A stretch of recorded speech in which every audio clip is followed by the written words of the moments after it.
Donc, on continue avec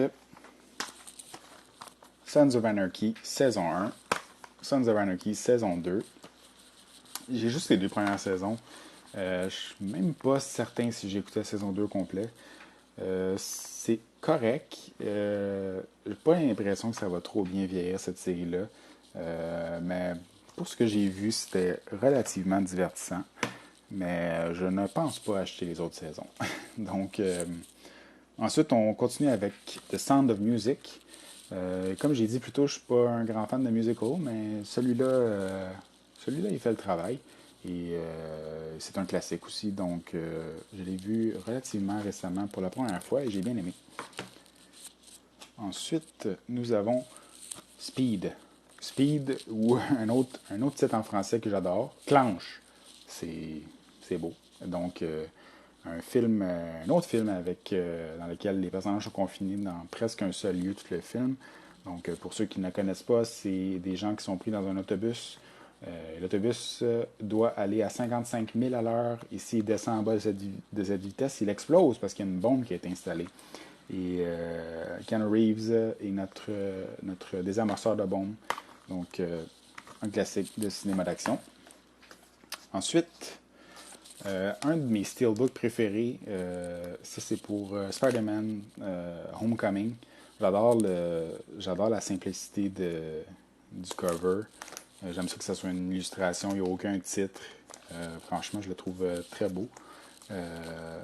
Donc, Spider-Man, la nouvelle mouture assez réussie dans les films de Marvel. Encore plus réussi, Spider-Man Into the Spider-Verse, un film d'animation qui a, je veux dire, ils ont gagné un paquet de prix, ils ont même gagné l'Oscar du meilleur film d'animation, je pense. J'ai ça en Steelbook 4K, vraiment, vraiment bon. Très hâte de voir la suite. Ensuite, nous avons Spotlight, qui est un excellent film sur le journalisme, particulièrement le journalisme d'enquête. Dans ce cas-ci, je pense que c'est à Boston. Donc, c'est le travail des journalistes qui ont enquêté sur les allégations de pédophilie dans le clergé. Donc, vraiment, vraiment bon, je vous le recommande. Très pertinent, malheureusement, encore aujourd'hui. Nous avons ici de Robert Rodriguez Spy Kids. Donc, à l'époque, Robert Rodriguez faisait un film pour enfants, un film violent, un film pour enfants, un film violent. Donc, ça, c'est un film pour enfants. Spy Kids. Je pense même qu'il faisait ça comme pour ses propres enfants à lui, là, ce qui est bien correct. Je pense que je l'ai déjà vu, mais ça fait super longtemps. Mais j'ai définitivement pas vu cette version parce qu'elle est encore scellée. Donc, voici.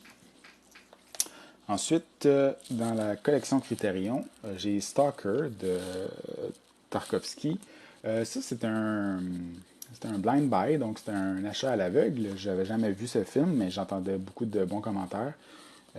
Ma première écoute n'a pas été trop concluante. J'ai trouvé ça bien, mais je n'étais peut-être pas dans le bon état d'esprit pour écouter ce film-là. C'est comme un peu spirituel et philosophique, donc il va falloir que je le réécoute définitivement, mais Criterion fait un beau travail ici là, pour pardon, la restauration.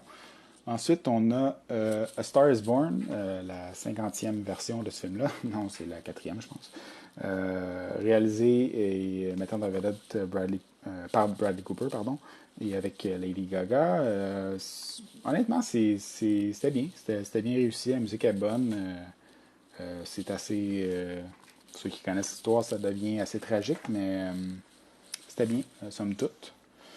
Ensuite, j'ai trois films de la même franchise, soit Star Trek 2009, Star Trek Into Darkness, le mal-aimé de la trilogie, et Star Trek Beyond, qui a vraiment... Je sais pas si ça a été un flop au box-office, mais je pense pas que ça a été un gros succès, donc je suis pas trop sûr de l'avenir de cette franchise-là. Il y avait des rumeurs comme quoi Tarantino en avait écrit un, puis il était supposé en réaliser un, mais honnêtement, je vois pas comment ça va arriver. C'est la trilogie Kelvin, je pense, qui, qui l'ont appelé. Euh, j'ai bien aimé, franchement. Into Darkness, pas grand monde l'aime, mais je trouvais que ça faisait le travail quand même. Donc, des bons films de science-fiction. Ensuite, nous avons trois steelbooks pour la nouvelle trilogie Star Wars. Et oui, j'ai acheté, j'ai acheté Rise of Skywalker, malgré le fait que c'était pas très bon, mais je voulais quand même l'avoir en Steelbook un peu pour compléter la trilogie, puis peut-être le revoir et peut-être le réévaluer, mais non, je l'ai réécouté et c'est un bordel total. Donc, nous avons Star Wars The Force Awakens Steelbook, comme je l'ai dit, en Blu-ray. Nous avons Star Wars The Last Jedi en Steelbook, 4K. Je pense que ce film-là, avec le temps, va probablement être réévalué. Là. Tout le monde a arraché sa chemise là, quand c'est sorti, mais c'est quand même très bien. Et Rise of Skywalker qui est un peu un gâchis, mais écoute, ils ont fait une belle boîte en métal, donc je l'ai acheté. Ensuite, nous avons le film d'animation Storks. J'ai écouté ça avec ma copine, c'était correct, mais très oubliable. C'est pas un. C'est pas. Ça arrive pas à la cheville de Pixar, malheureusement. Ensuite, on a Straight Outta Compton, une belle édition en location. Ça, c'était vraiment, vraiment bien. J'ai été agréablement surpris. C'est pas vraiment mon genre de film habituellement, mais j'ai beaucoup aimé ça. J'ai beaucoup appris sur eux. Quel est son nom? O'Shea Jackson, qui est le fils de Ice Cube, je pense. Il est vraiment, vraiment bon. Je l'ai vu dans quelques films, là, puis vraiment, bel job ici aussi. Ensuite, nous avons un autre film de Arrow qui, je pense, peut être considéré comme un giallo aussi. C'est Stripped Nude for Your Killer, que j'ai acheté uniquement pour le titre, ce que je trouvais vraiment excellent. Et donc, c'est un film d'horreur italien des années 70 qui commence avec une scène d'avortement, donc c'est assez hard. Mais mis à part cette scène d'ouverture, ça devient c'est assez classique giallo là. Il y a un meurtrier, on ne sait pas trop c'est qui, un peu de nudité par-ci par-là, donc agréable. Ensuite, nous avons Suburbicon de George Clooney. Ça aussi, je pense que ça vient d'une vente d'un club vidéo et on ne l'a pas écouté encore, donc un jour. Ensuite, on a Super 8, qui était réalisé par J.J. Abrams. Ça fait super longtemps que je ne l'ai pas vu, mais je me rappelle que j'avais bien aimé ça. Dans le genre de film avec extraterrestres. C'est un peu. En fait, là, c'est carrément le précurseur de Stranger Things. Là. C'est des jeunes enfants qui sont les personnages. Ça fait un peu Stranger Things. C'est un peu la genèse. Je vais les réécouter certainement. Ensuite, nous avons de Synapse Film le remaster de Suspiria, qui est un autre classique du cinéma d'horreur italien, réalisé par Dario Argento. Donc, ça, c'est un film qui gagne vraiment à être vu dans cette version remasterisée-là, parce que c'est un film très, très coloré. Donc, les couleurs, vraiment, ils sont vraiment vives là, dans cette version-là. Donc, à voir si vous êtes un fan. Et le remake, Suspiria, lui qui est pas du tout dans les mêmes tons de couleur, qui va, je veux pas dire qu'il va complètement ailleurs, la prémisse est un peu la même, mais esthétiquement, on est ailleurs complètement, c'est vraiment lugubre et très efficace. Ça, c'est un film, dans les dernières années, dans les films d'horreur, c'est très, très haut dans le palmarès, selon moi. Ensuite, nous avons avec Jennifer Aniston et Jason Bateman The Switch, que j'ai pas vu, et qui a l'air sympathique. Jason Bateman, il est likable, donc j'imagine que c'est pas pire. Ensuite, un film intéressant que j'ai vu à Fantasia la première fois, c'était d'ailleurs en présence de l'acteur Michael Ironside, qui est vraiment sympathique. Synchronicity, donc un petit film indépendant, je pense fait avec peu de moyens, mais ça paraît pas trop, honnêtement.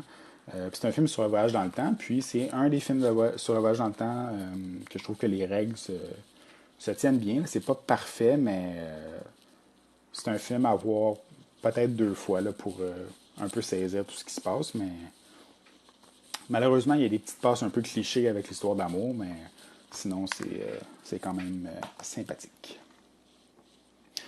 Ensuite, voyons.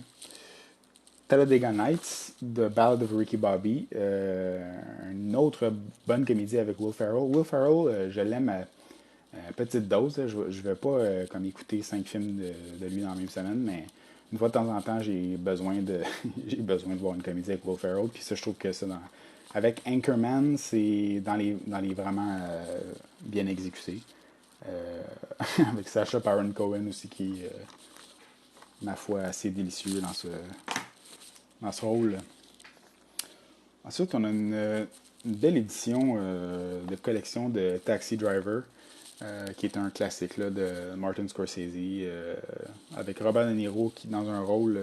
Robert De Niro, il y a beaucoup de rôles iconiques, là, mais disons que dans les rôles qu'on cite, ça c'est vraiment dans le top, là, avec la fameuse scène devant le miroir que à peu près tous les réalisateurs et leur grand-mère ont parodié à un moment ou à un autre.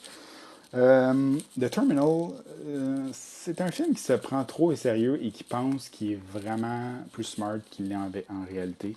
Simon Pegg, je sais pas trop qu'est-ce qu'il faisait là, mais non, je pense que ce film-là, je pense que le réalisateur voulait qu'à la fin, on soit comme sous le choc de comment c'est brillant la twist, mais non, c'est non, malheureusement. Ensuite, on a un vraiment cool steelbook de Terminator 2, qui est un de mes films favoris de tous les temps, donc de James Cameron. Donc un beau steelbook de Mondo. Je pense qu'il y avait une autre variante qui était comme une autre couleur. Mais moi, j'ai choisi celui-ci. Puis c'était comme vraiment un rabais en plus quand je l'ai acheté. Fait que j'étais doublement content. Je n'ai pas Terminator 1 en Blu-ray, je l'ai seulement en DVD. Euh, Personnellement, je trouve que le 2 se réécoute pas mal plus que le premier, malgré le fait que le premier est quand même un très bon film. Ensuite, nous avons le Steelbook de Texas Chainsaw Massacre, qui est aussi, je pense, la version remasterisée qui ont sorti, qui est incluse là-dedans. Là. C'est la première fois que je le voyais, donc je l'ai vu comme dans la dernière année, puis oui, c'est un film qui mérite sa réputation. Là. Franchement excellent, puis en plus, dans cette belle édition, Steelbook. Ensuite, The Theory of Everything. C'était bien. Je ne sais pas si je le réécouterais. C'est un film à Oscar, là. C'est un film biographique sur une figure importante, avec des acteurs sérieux. C'était bien, mais c'était pas à tout casser. Ça, c'est un film à tout casser, par contre. There Will Be Blood de Paul Thomas Anderson. Ça, c'est en ce qui me concerne, la meilleure performance de Daniel Day-Lewis. Il y en a beaucoup des bonnes performances, excellentes performances, mais celle-là, pour moi, c'est ma préférée. C'est un film, vraiment monumental, ce film-là. Je me rappelle avoir vu au cinéma puis avoir été marqué, puis j'ai encore été aussi enchanté quand je l'ai revu récemment, donc absolument à voir. Un autre de mes films préférés, The Thing, par John Carpenter, qui est pour moi un des meilleurs films qui marie science-fiction et horreur qui a jamais été fait. Dans cette vraiment cool édition Steelbook de Scream Factory. C'est pas un Blu-ray 4K, cependant il y a un disque qui est inclus là-dedans qui... en fait, pour faire l'histoire courte, c'est que Arrow Video ont sorti une restauration 4K sur Blu-ray, mais seulement disponible en Europe. Et c'est Scream Factory qui a les droits pour l'Amérique du Nord. Donc, je ne sais pas trop comment ça s'est passé, là, mais Scream Factory ont réussi à avoir le transfert que Arrow a fait, puis ils l'ont inclus dans cette version. Donc, c'est un peu le meilleur des deux mondes. Là. C'est du Arrow dans une boîte en métal, donc c'est parfait pour moi. Ensuite, on a This Is the End, qui était vraiment une bonne comédie à l'époque, qui était comme un peu ça a un peu conclu ça a un peu conclu l'époque des comédies de Judd Apatow là, qui ont un petit peu trop fait. Donc ça, c'était un peu comme le bookend là, à la fin de ça, là, très méta avec tous les comédiens. Seth Rogen, James Franco, Jay Baruchel, Danny McBride qui est complètement hilarant dans ce film-là. Ouais, ça, je le réécouterai très certainement. Ensuite, un film que je n'ai pas vu, encore avec Jason Bateman, beaucoup de Jason Bateman dans la collection. This is Where I Leave You. Ça a l'air sympathique. Puis il y a aussi Adam Driver qui est toujours impec dans ses rôles, donc je l'écouterai sûrement. Ensuite, dans la collection Criterion, un excellent film de Michael Mann qui s'appelle Thief avec James Caan. Comme le titre l'indique, ben ça porte sur des voleurs. C'est une équipe de voleurs professionnels qui font des gros coups. Je pense que c'est à LA ou Hollywood. Pas mal tous les films de Michael Mann se passent à LA. Donc, c'est vraiment à voir avec l'excellente musique de Tangerine Dream. Voilà. Donc, super bon film. Je pense pas qu'il est disponible autrement en Blu-ray que l'édition Criterion, mais je peux me tromper. Ensuite, on a en 4K Thor Ragnarok. Les deux premiers Thor, en ce qui me concerne, ne valent pas la peine d'être dans la collection. Ragnarok, c'est quand Taika Waititi a embarqué dans la machine Marvel. Donc, pas mal plus éclaté que les deux premiers. Ça se prend pas mal moins au sérieux, pour pas dire pas au sérieux. C'est un peu un Guardians of the Galaxy 2.5. Donc, très, très appréciable. Ensuite, on a Thoroughbreds avec Anya Taylor-Joy, pardon, que j'aime bien.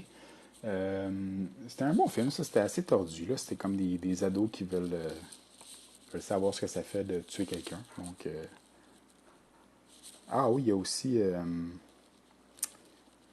What's His Face? Anton Yelchin. Ouais, Anton Yelchin a probablement un de ses derniers films avant qu'il décède. Donc, ouais, c'est un bon petit film. Nous avons des frères Coen, Three Billboards Outside Ebbing, Missouri. Ça, c'était vraiment, vraiment, vraiment bon, vraiment réussi. J'ai hâte de le revoir. Performance de feu de Francis McDormand, ben, qui est toujours en feu. Woody Harrelson, Sam Rockwell. Sam Rockwell qu'on a envie de donner des taloches au début du film, puis à la fin, on a envie de prendre une bière avec. Excellent film. Donc, il en reste pas beaucoup, mais il en reste encore quelques-uns, donc je vais aller chercher ça.